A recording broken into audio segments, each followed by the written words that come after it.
নমস্কার, আমি ডক্টর অজয় মন্ডল। আজ আপনাদের সামনে এলাম একটা গুরুত্বপূর্ণ বিষয় নিয়ে আলোচনা করতে। কি বিষয়? আমরা জল কতটা খাবো, জল কখন খাবো এবং কখন খাবো না।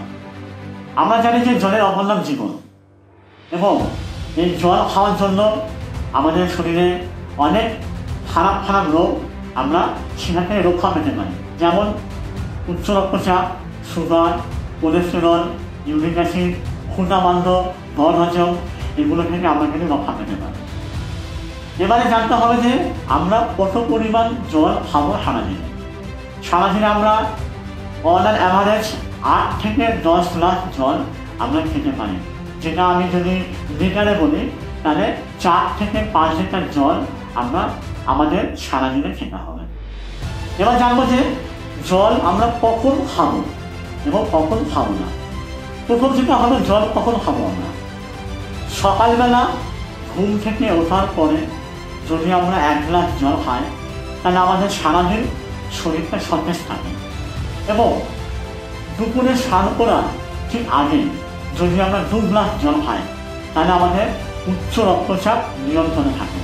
এবং খাওয়ার ঠিক আগে, খাওয়ার সময় বা খাওয়ার পরে নয়, খাওয়ার ঠিক আগে যদি আমরা 1 থেকে 2 গ্লাস জল খেতে পারি তাহলে কিন্তু আমাদের খাবারটা হজম হবে। কারণ যদি আমরা খাওয়ার আগে যদি জলটা খাই তাহলে খাবার হজম করার যে উৎসেচক সেটা খুব ভালোভাবে খাবারটাকে হজম করতে সাহায্য করে। তার সাথে সাথে রাত্রিবেলা শুতে যাওয়ার আগে যদি আমরা 2 থেকে 3 গ্লাস জল খাই তাহলে আমাদের উচ্চ রক্তচাপ, ব্রেন স্ট্রোক বা হার্ট অ্যাটাকের সম্ভাবনা কমে যায়। আলোচনা করা যাক জল কখন খাওয়া যাবে না। জল কখন খাওয়া যাবে না? যখন আপনি খাচ্ছেন বা খাওয়ার পরে আপনি জল খাবেন না। কেন? মানে এই সময় জল খেলে আপনার খাবারটা হজম হবে না। কারণ আমরা খাবার খাওয়ার পরে খাবার হজম করার যে উৎসেচকগুলো বেরোয় তখন যদি জল খায় সেগুলো হালকা হয়ে যায়, লিকুইড হয়ে যায়, যার ফলে খাবারটা হজম হয় না।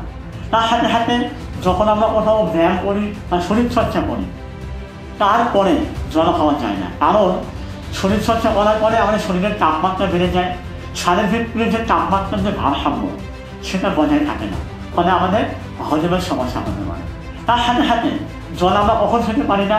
আমাদের শরীরে বিভিন্ন রোগ আছে, যেমন কিডনির সমস্যা, লিভারের সমস্যা, হার্টের সমস্যা, বা শরীরে জল জমে যাওয়ার যদি কোনো রোগ থাকে সেক্ষেত্রে কিন্তু আমাদের জলের পরিমাণ কমিয়ে দিতে হয়। যেমন কিডনির সমস্যা যদি হয়, হার্টের সমস্যা যদি হার্ট বড় হয়ে যায়, লিভারের সমস্যা হয়, সেক্ষেত্রে জল আমাদের 1 থেকে 1.5 লিটারের বেশি খাওয়া যায় না। তাহলে আমরা আলোচনা করলাম জল কখন খেতে পারবে, জল কখন খাবে, জল কখনো খাবে না। শেষ মুহূর্তে একটা কথা বলি আপনাদের, জলের অপর নাম জীবন। ফলে আপনারা জল পরিমিত খান। জল খেলে আমাদের শরীরের থেকে পয়জনগুলো বেরিয়ে যায়। তার সাথে সাথে উচ্চ রক্তচাপ, সুগার, কিডনির সমস্যা, হার্টের সমস্যা, ব্রেন স্ট্রোক, ক্ষুধামান্দ, বদহজম, এত রোগ থেকে আপনি মুক্তি পেয়ে যাচ্ছেন। ভালো থাকবেন, সুস্থ থাকবেন, এবং এরকম ভিডিও, স্বাস্থ্য বিষয়ক তথ্য এবং পরামর্শ যদি আপনারা পেতে চান তাহলে অবশ্যই করে আমার পাশে থাকবেন। আমার doctor Ajay Mondal page, official page, সেটা আপনার লাইক, কমেন্ট, শেয়ার করে আমার পাশে থাকবেন।